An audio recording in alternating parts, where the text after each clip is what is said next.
Hello, and welcome to Eden Live, where I am reading all of Eden by FREI live on Facebook and on YouTube. And as you all know, the recorded clips then find their way onto Instagram, IGTV. We are in the tape, as you know, and we are coming up to the first one in a while of what I like to call literary interludes.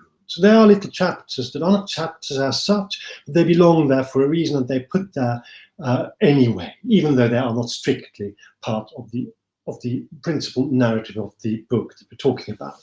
We haven't had one of these for a while because neither the Snowflake Collector, nor the Ice King, nor the Planet Walk needed them. They were all poetic fiction, if you like, and they were perfectly self-contained, each one of them. And now we're back into a more or less autobiographical territory. In fact, in this case, very much autobiographical territory. You'll get to know me fairly well if you listen to this. And so we are back into a different register where they have a place. And so this one here is the first one in a while, the only one in this volume, and it is called Bereavement. This is not on the tape, but I'm reminded of it here, and part of me thinks it doesn't belong here. Part of me thinks it doesn't belong anywhere, really. Part of me wonders, does everything somehow, ultimately, need to be told? And part of me knows this is exactly where it belongs. I hear myself overall so happy, so optimistic on the tape, improbably casual and emotionally understated. My delivery suggests I'm giving an account of a trip to Milton Keynes, but the words I choose, carefully, even cautiously, deliberately always, speak of a young person with everything going for himself, with abundance of confidence and imbued with great hope. And I'm so glad to hear him thus, though in the tone of the voice and the distance to the heart, I also hear the youth from which this young person had emerged, then relatively recently. I've been blessed in that I have, to this day, had to suffer the loss of 3 people only, and of a cat. Of these 3, one was someone I'd met once, very briefly, but really didn't know. Diana, the Princess of Wales. There is no rhyme or reason to this, but her death shook me to the core and disorientated me for a week. I cried more over her than any of my grandparents, all of whom I loved dearly. All my grandparents died over the years, but that seemed the normal course of the world. People get old, then they die. Obviously, their passing was in each case a loss, and felt as one too. But you can prepare for this. You know it's going to happen, and when it does, you deal with it, and then you honor them in your thoughts and keep their memory alive in your soul. Princess Diana being torn out of our culture was a cataclysm of its own kind. It came out of nowhere, and it seemed to change everything, and irrational though this was, it left a gaping hole in my life, in a way that I myself never expected. It was an extraordinary experience, unique, I am certain, to her. One was a dear friend who decided to leave us. That was both shocking and unexpected, even if it had been, in a way, predictable, sadly. I mourned her, and I knew then, as I know now, that I had to let that be as it was. It was just so. More than anything, I felt I was called upon to respect her and her decision. And that's what I did. And that's what I do. Losing our cat as a boy was dreadful. I loved that cat. I was unspeakably sad when we were told he'd been hit by the tram. I got over it. And one is still around and still a good friend. And when we see each other now, we have excellent conversations. But when I first lost him, I was 15, he 14, my world fell apart. We had been best friends at school, and we were in essence together, not as lovers, not romantically, but anything other than as friends. But as friends, we were as one. People didn't even tease us. It was just the accepted thing that where he was, there was I, and where I was, there was he. It had come about over several years, and it was my normality. Of course, I loved him, but I didn't know that. I had no conception of love, and none of sexuality for that matter. I spent no time thinking about how much I needed him, or enjoyed being with him, or relied on him always being around. That was all just the way it was. It was solid. It was dependable. It was real. And then something happened that I hadn't seen coming, ever. He turned away from me. It was gradual, simple, undramatic, and also in its own way normal. He just started spending time with someone else, more than with me. At first, I barely noticed. There was no cut-off point, no moment I could pinpoint where it began. It just gradually dawned on me. We are no longer one. The other boy was a good person, still is. We're still friends as well, he and I. He wasn't cruel. He didn't maneuver or manipulate. He just took my place, without probably even knowing what was happening either. I had been the one who was always by my friend's side, and now he was there. At first, he was there too, but soon he was there more than I, and then I realized I had lost my love. I still couldn't name it that, because I still didn't know that that's what it was. But the incision was brutal. I was cut off. I bled. I was lost, abandoned, bereaved. I couldn't name the way I felt any of these things because I didn't know what they were. I only knew that I didn't want to live. Really didn't. Not melodramatically attention-seeking. I didn't. There was no point. I was distraught, yes, but more than that, I was destroyed.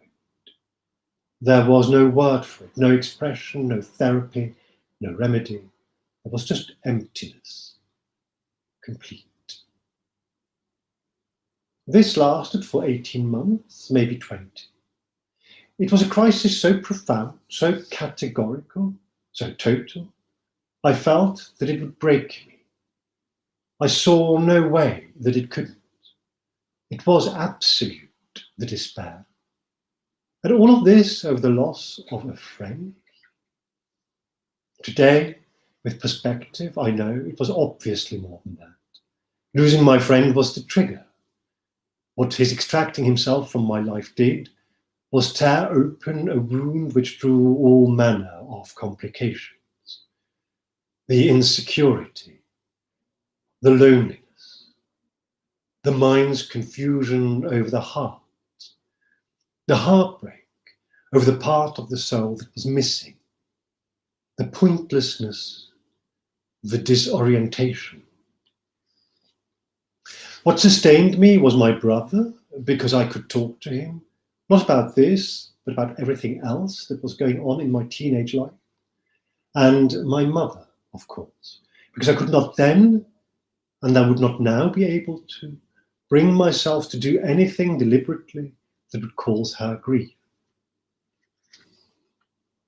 And then something happened that I also didn't expect. I found a way out. I hadn't been looking, not consciously anyway. I wouldn't have known where to start. But the subconscious knows and searches and finds. And without thinking much what I was doing, I wrote. It was going to be, and started out briefly, as a novel, but then I remembered something our English teacher had said, that writing plays is way more efficient than writing novels. You need far fewer words to tell your story and to create your characters. And so I wrote my first play. I was 17 now. I called it 19. It dealt with a young man taking his life and how that affects everyone around him. It had an original structure because rather than going in a linear plot from beginning through middle to end, it started with events about a year or two, I can't remember exactly, before and after the suicide, and then circled in, closer and closer to the end with the moment of no return. That structure too was not something I really thought about. I just wrote it that way. Although the play has never been performed, nor ever even been read in public, it achieved several things for me. Firstly, it was my catharsis. By abstracting the youth's self-inflicted death and putting it on a character in a play, I was able to deal with what I was going through and absolved myself from actually having to do the same thing for real. Secondly, it showed me I had a new friend. I gave this piece, which was really very revelatory, open and incredibly honest, to somebody I had started spending time with at school, and his reaction was perfect. He took it seriously, but he didn't panic. He just talked about it as a piece of writing and encouraged me to show it to other people, which I did. I knew now I had someone again I could trust. Thirdly, it made me realize I was able to write. I gave the piece to my German teacher at school, who, unbeknownst to me, gave it to a man who happened to be my favorite actor at the Stadttheater Basel, where we routinely saw maybe a dozen plays each season. Henning Köhler.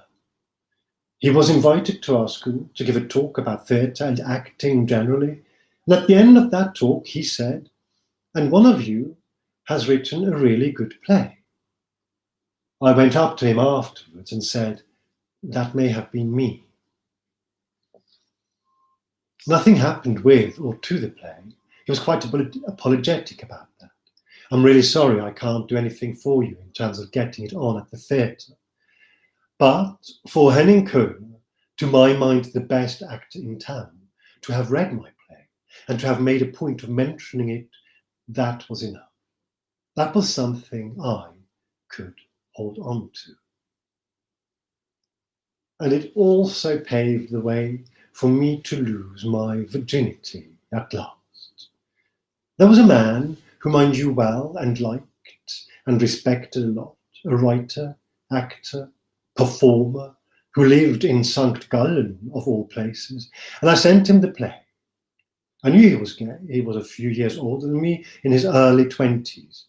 He was cool and nice, and in an unspectacular way, attractive. He read the play and asked me if I wanted to come and talk about it, and I said yes. I went to visit him, and we talked about the play, and at the end of the evening I went to sleep on the sofa, and he came over and said, "If you want to, you can come to my bed." And I said yes. The doors were finally flung open. It wasn't quite the proverbial floodgates, though in a Hollywood rendering of the story there would probably have to be strings. But it was good. I was happy. I'd pulled through. And I knew then, and I've known ever since, that having coped with that period of my life and survived it, I'd be able to cope with anything. That was one great big case of something that could have killed me, but didn't, and so made me stronger. A lot. My enduring memory of this handsome man is on stage. He was singing a version of Es liegt was in der Luft, there's something in the air, to which he had written new lyrics. He'd turned it into a satirical number as part of an environmental cabaret review. It was glorious and a roaring success. He was so alive, so in it, so buoyed by the love from the audience, so overjoyed about doing this and doing it well. Many years later, not on this trip, another 8 years or so after that, I was in Basel, where I'd heard he had since taken a job as artistic director of a small theatre. It was a sunny afternoon, and I walked into the foyer to see if he happened to be around, just to say hello, on a whim. I asked the young man who was doing something to the display. "Oh," he said, and I can still see the look on his face of surprise and regret. "No, I'm sorry. He died a few months ago."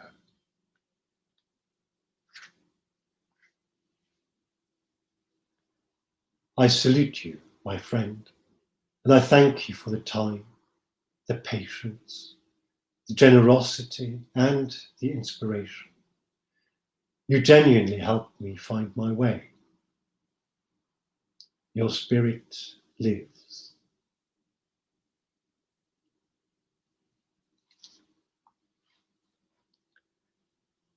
And that is it for today.